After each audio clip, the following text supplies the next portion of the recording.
Have you ever stood in your backyard, looked up at the night sky, and wondered exactly how those twinkling points of light first form, manage to glow for billions upon billions of years, and eventually flicker out? Well, relax. Today we're going on an epic step-by-step journey through the entire life story of a star, from its very first moments in a dark cloud of gas and dust all the way to its final grand finale, whether that ends in a massive explosive supernova or a quiet fade-out as a tiny white dwarf. So, get comfortable, grab a cozy drink, and join me as we track stellar evolution, stage by stage. It all begins inside a vast, cold cloud called a nebula.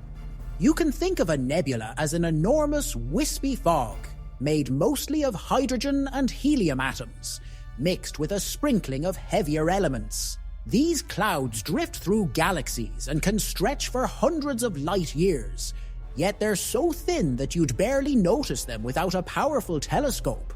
Under the right conditions, often when a shockwave from a nearby supernova rips through the region, parts of that cloud become unstable, turbulence stirs things up, and gravity starts pulling certain patches of gas and dust inward.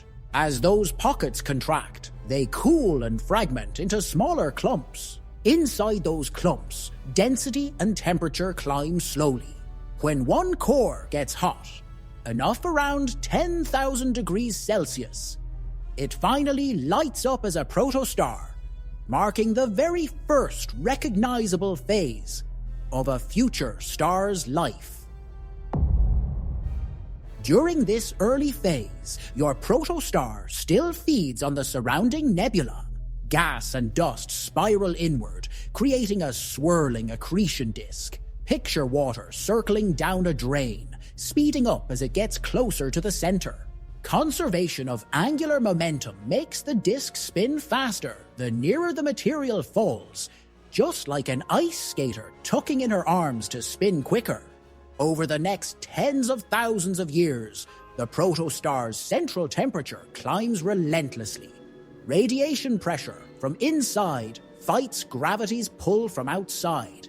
Then, when that central core finally reaches about 10 million Kelvin, hydrogen atoms smack together and fuse into helium. That nuclear ignition is the defining moment, the end of the protostar stage and the star's official entry onto the main sequence, where it will spend most of its life. Once on the main sequence, a star spends billions, but even trillions of years quietly fusing hydrogen into helium in its core. How long a star lives and how bright it shines entirely depends on its mass. Low-mass stars, under 0.5 times the mass of our Sun, burn their fuel extremely slowly, glowing dimly but powering on for hundreds of billions of years. Stars like our Sun, around one solar mass, burn at a moderate pace, radiating at roughly 5,500 degrees on their surface, and living for about 10 billion years total. High-mass stars, several times the Sun's mass, burn fuel at a blistering rate, shining fiercely, but exhausting their hydrogen supply in only a few million years. During this stable phase, the star maintains hydrostatic equilibrium. Radiation pressure, pushing outward, perfectly balances, gravity pulling inward. It's a stable, enduring dance, until the hydrogen core supply starts to dwindle. When the core hydrogen falls to roughly 10% of its original amount, fusion slows and gravity briefly gains the upper hand. The core collapses, heating a surrounding shell of hydrogen until it too begins fusing. That shell burning releases extra energy that makes the star's outer layers balloon outward. The star transforms into a red giant, cooling its surface, but increasing in size so dramatically that our Sun, if it did the same, would gulp down Mercury, Venus, and possibly even Earth. Despite its cooler reddish surface, the giant's sheer volume makes it much more luminous overall. Helium fusion and secondary stages.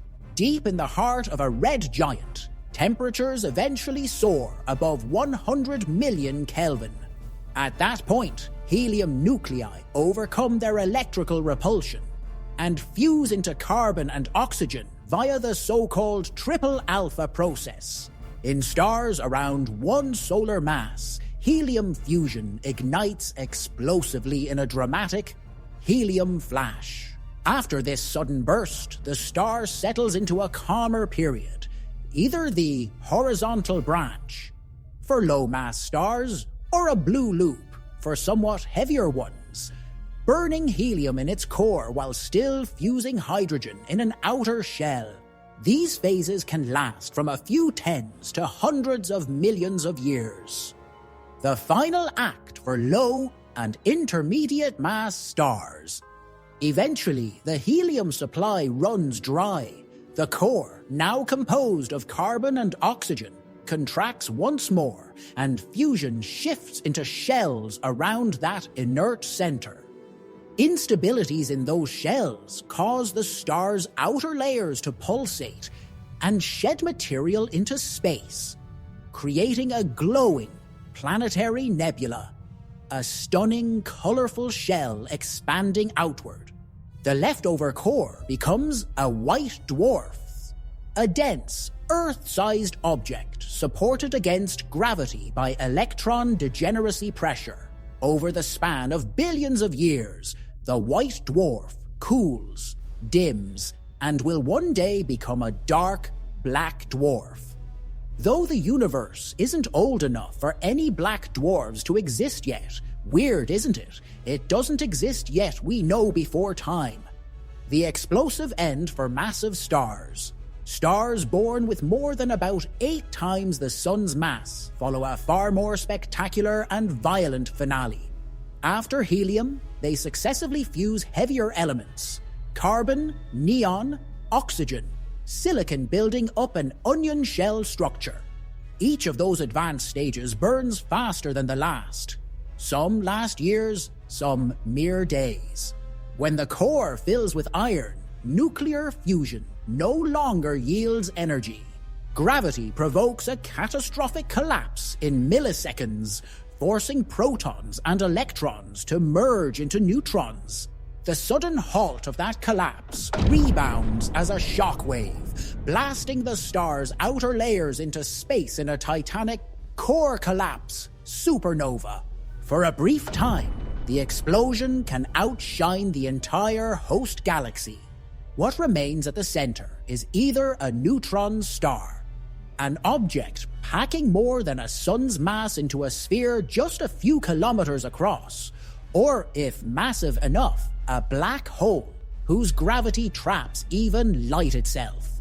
Contrasting stellar destinies. Stars of different masses live dramatically different lives and die in very different ways.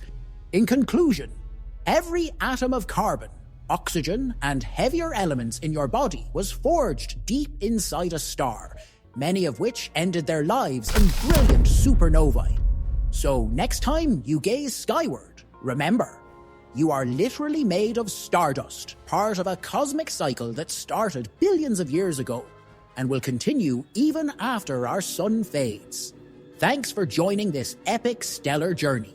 If you enjoyed unraveling the universe's secrets, please like this video, subscribe to the channel, and hit the bell icon so you'll be first to catch our next deep dive into the awe-inspiring cosmos.